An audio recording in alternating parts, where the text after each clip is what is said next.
Hey guys, what's going on? Robert from International Pulse Research, tudo bem com você? Tá aí acompanhando a gente? Seja bem-vindo a mais um vídeo pelo YouTube. Você também pode acompanhar a gente também no Twitter. Eu vou colocar aqui abaixo a descrição.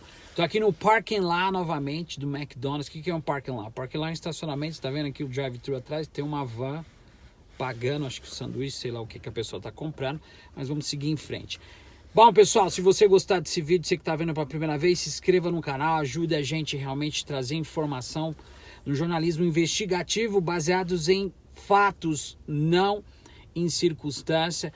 E se você está aí acompanhando a gente, se você realmente quer montar um comitê revolucionário, você que é ativista, você que é nacionalista, participe aí abaixo, vai ficar o número do WhatsApp para você entrar no grupo e para que você realmente possa montar o seu comitê e ajudar a gente nesse processo revolucionário no Brasil. Ou seja, vai ser o quê?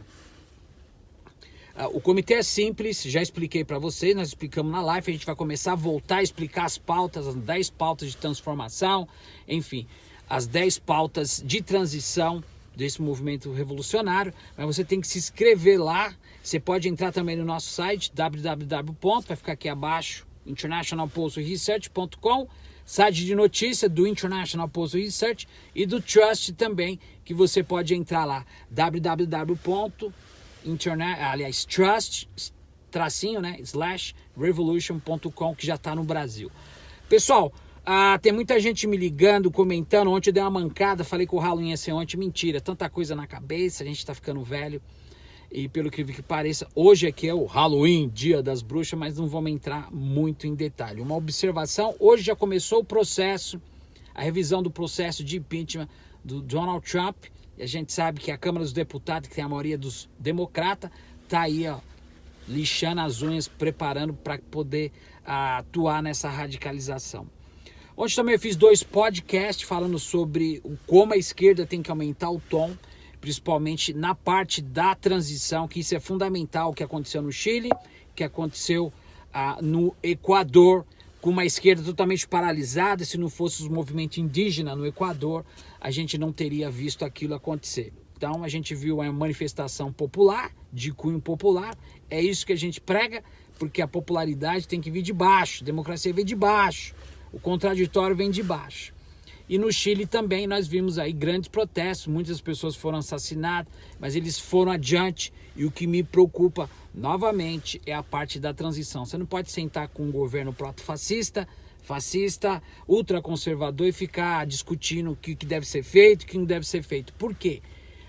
Porque com essa intermediação, essa conciliação, a direita vem com um protecionismo de ataque novamente. Eles tentam se revidar, onde que aqueles realmente que estão participando como um todo, acabam caindo do cavalo. Vocês viram o que aconteceu no Equador, muitas pessoas foram presas, também no Chile, muito mais, mas no Equador, lá com o presidente do Equador, fugiu o nome, mas vocês sabem muito bem, eles prenderam várias pessoas e enquadraram naquela lei lá, tipo o Patriot Act, que o Trump, aliás, que o Bush fez aqui quando caiu as Torres Gêmeas. Como a pessoa está sendo enquadrada como um terrorista. Então, o Brasil é a mesma coisa com aquela lei que eu te falei, 10.046, 10.047, que o próprio Jair Bolsonaro tentou desvincular e eu já expliquei para vocês ontem. Bom, hoje vamos falar sobre rápido, a gente não tem muito tempo, vai entrar mais vídeo hoje, tem que editar, muita coisa aí, correria, a gente não para, gente. 24/7, 24 horas, 7 dias por semana, sobre o que o Eduardo Bolsonaro falou. Bom, é um cara que quer vender a imagem, ele se acha totalmente intelectual em todos os aspectos. Ele está começando praticamente na política, não só a família dele, né? Eu estou falando assim, começando na política em fases evasivas. O que significa isso, gente? É que ele está tentando mostrar um conhecimento intelectual. Onde estava assistindo a parte lá do Frota, falando sobre os fake news, né? Aquela CPI que foi criada, e ele falou que ele escrachou o Frota lá. Acho que o Frota tentou se manter na postura, e a gente viu que ele tentou atacar o Rui Falcão, que foi um dos presidentes, um dos iniciadores do Partido dos Trabalhadores, que a pessoa tem que ser intelectual para poder debater com ele. Então, o autoritarismo, a arrogância dessas pessoas que estão querendo fazer as coisas como eles acham que quer. Eles acham que só eles têm que governar, só eles têm que fazer aquilo que eles acham que deve ser feito, e a forma que eles pensam não possa existir e não pode existir um contraditório. Tem que ser da forma que eles querem. Então hoje ele fez uma declaração aí gravíssima. E eu já falei pro Bolsonaro, espero que o vídeo chegue, eu já desafiei propriamente dito o Eduardo Bolsonaro, a Jandira do PCdoB viralizou aí na internet, teve mais de 5 milhões aí quando eu fiz esse desafio. Deixei meu telefone pra gente discutir tratados bilateral, falar sobre o welfare norte-americano. Ele não viveu aqui trabalhando ilegalmente Flipburg, no Burger King e no McDonald's ou no Wendy's, whatever, não sei onde ele estava trabalhando aí. Então, gente, é isso que eu quero mostrar. A arrogância e a prepotência desse protecionismo, dessas pautas ultraconservadoras. Então ele está passando dos limites, e eu fiz o desafio porque a gente não vai ter protesto no Brasil. A gente não vai ter manifestação como foi no Chile, como o Jair Bolsonaro falou, ó, manda a polícia estar preparada, a Guarda Nacional e o Exército para descer o cacete no povo. Pelo contrário, a gente não vai fazer isso, a gente vai fazer pior. A gente vai fazer uma revolução de cunho popular, onde a própria população vai lá na frente governar. E é isso que a gente sempre está tentando mostrar para vocês. Então vamos falar sobre o AI-5, você que está aí. É um ato institucional número 5, conhecido como AI/5. Foi um decreto emitido na ditadura militar. Você que está aí acompanhando a gente, durante o governo de Eduardo da Costa Silva. Em 13 de dezembro de 1968, o AI-5 ele era entendido como o marco que inaugurou uma transição que instaurou, ou seja, foi um período sombrio da ditadura, porque nós tivemos aí a ditadura, depois tivemos o AI-5, depois veio a nova república, que o Brasil continuou com o freio de mão puxado. Então, nessa época, no período sombrio, literalmente, da ditadura, que concluiu a parte da transição, que instaurou esse fato, foi um período ditatorial no Brasil. Então, o que nós podemos entender é que isso não deve ser interpretado como um golpe dentro do golpe. Mas isso não deve ser visto como um resultado de quedas de braço pelo que foi feito pelos os meios militares, que levou o grupo vitorioso a endurecer o regime. Ou seja, é o que o Eduardo Bolsonaro quer atenuar. Ele está querendo realmente endurecer o regime e fazer uma queda de braço com a esquerda. Você que está assistindo aí, gente, tem que prestar atenção. A esquerda está parada no Brasil. Tivemos golpe, não fizeram nada. Tudo que aconteceu, reforma, não sei o quê, estão lá no parlamento com a minoria tentando lutar. Tudo bem, é viável. Mas a gente está vendo com a militância do PT, do PCdoB, PDT, todo mundo ficou parado esperando o que acontecer. Então, tá na hora de subir o tom e a gente tem que radicalizar o discurso. Por que eu estou falando isso? É o que aconteceu com esse grupo. Eles endureceram o regime e eles fizeram isso para poder mostrar o resultado final do processo que foi implantado com autoritarismo. E é o que está acontecendo hoje, gente. Pessoal, vocês têm que acordar, gente. Espalhem isso. Nós estamos vivendo uma situação gravíssima. Eu acho que só quando a polícia estiver entrando... Vocês viram a polícia no Chile entrando na casa de pessoas? Eu vi vários vídeos. Arrancando gente de calcinha, empurrando senhoras de idade, arrombando porta, fuzilando, matando pessoas. O povo não vai se conscientizar de que tudo isso que está acontecendo é um deixa a vida me levar, que nada, as coisas vão melhorar. Então, nessa época, nesse período de 64, 68, foi a conclusão de um processo que visava o governo brasileiro, de maneira autoritada, estender essa crise a longo prazo. Então a gente tem visão de vários historiadores no Brasil como uma ferramenta de intimidar a população como medo. Não tinha prazo, assim, literalmente, da vigência para que seria entregue entre o AI-5 e a ditadura. Contra a oposição que na época discordava de tudo. Você não tinha liberdade a nada se você fosse analisar. Então esse ato institucional que foi apresentado pela população brasileira, na época, muitos foram presos e foram mostrados, eles vieram na calada da noite, em cadeia nacional, não existia internet, a televisão muito fraca no Brasil, através da rádio, foi lido pelo ministro da Justiça, na época era Luiz Antônio Gama da Silva, que contava com 12 artigos que traziam mudanças radicais para o Brasil por meio desse decreto. Ou seja, esse decreto que a gente falou, que é o AI-5, que tinha como decreto proibida a garantia de habeas corpus por crimes políticos. No caso do Lula, se isso for implementado, voltar no Brasil, não tem como ter um habeas corpus, um HC. Também foi decretado o fechamento nacional do Congresso. Pela primeira vez em 1937, foi autorizado um decreto pelo presidente do estado de sítio. Já falei, esse pessoal louco aí que fala, tem que ter intervenção militar, vai lá ver o que significa estado de sítio. As três partes de como o Exército, como a Guarda Nacional, principalmente o Exército, as Forças Armadas, português claro, tem que atenuar no Brasil para poder ajudar. Então nessa época eles fizeram isso, em 37, autorizando o presidente a decretar estado de sítio por tempo indeterminado e demitir pessoas do serviço público. Vocês estão vendo o que está acontecendo? É igualzinho o que está acontecendo agora. O que o Paulo Guedes quer fazer com os funcionários públicos? Caçar mandato, confiscar bens privados, intervir em todos os estados e municípios.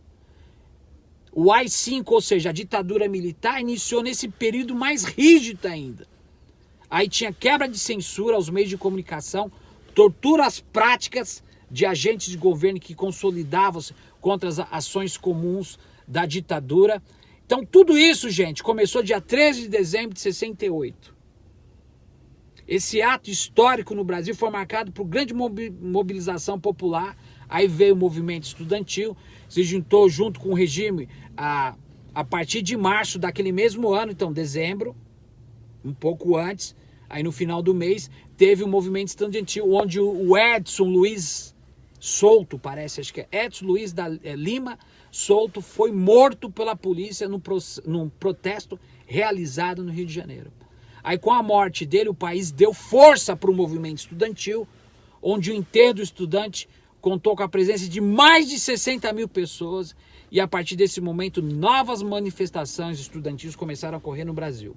Aí em junho de 69, outro tivemos, né? Eu não estava na terra, de repente os mais antigos aí, teve um outro movimento violento aí contra as polícias, contra os estudantes que reivindicavam o fim da ditadura. Então, gente, em junho de 68, aconteceu aquela passeata de mais de 100 mil pessoas, onde mobilizou mais de 100 mil pessoas nas ruas do Rio de Janeiro, onde contou com a presença de artistas, intelectuais, enfim. Em julho, a ditadura proibiu a realização das manifestações que aconteceram, e é isso que eles querem fazer com a gente, com essa lei 10.046, 10.047, onde tem a atenuação do Instituto Nacional de Informação Social, que eu já expliquei ontem. Aí começou a intervir diretamente nas universidades públicas, é o que está acontecendo agora.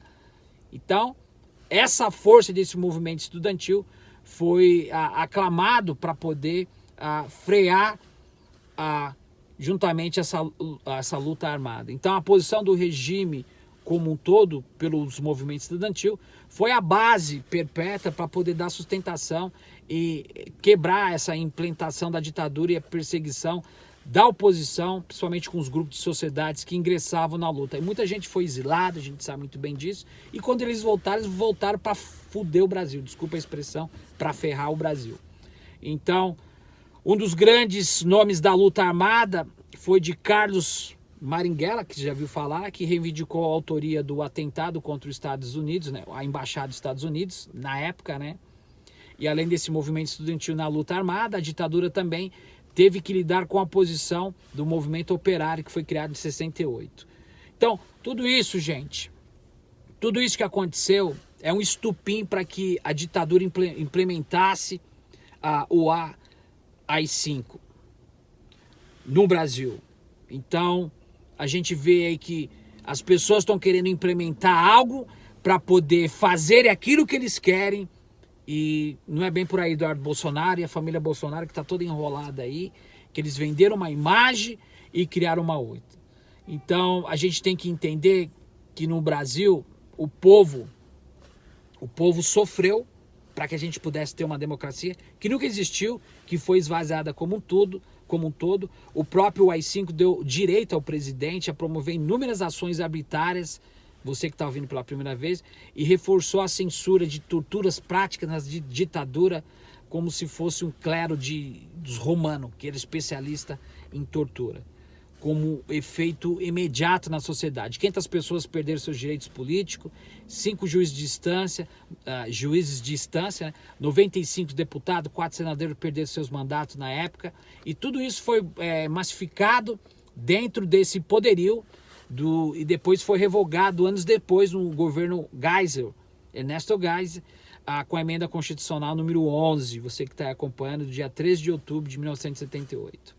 Então essa emenda só entrou em vigor dia 1º de janeiro, de outubro até janeiro tem 3 meses, né? Novembro, dezembro, Em 79 foi parte do processo aberto pela política conduzida durante o governo Geisel. Então, gente, é triste a gente ver a situação, a gente vê os filhos dos Bolsonaro. Então, o recado que eu dou novamente é que a gente não vai ter manifesto, a gente não vai ter protesto, manifestação. A gente vai ter uma revolução de cunho político. O desafio é esse, e a gente desafia qualquer um. O Brasil tem que parar com essa patifaria. O Brasil tem que respirar. O povo tem que ser considerado atuante. O povo tem que ser, tem que estar sendo lembrado sempre. O povo não pode ficar jogado às traças.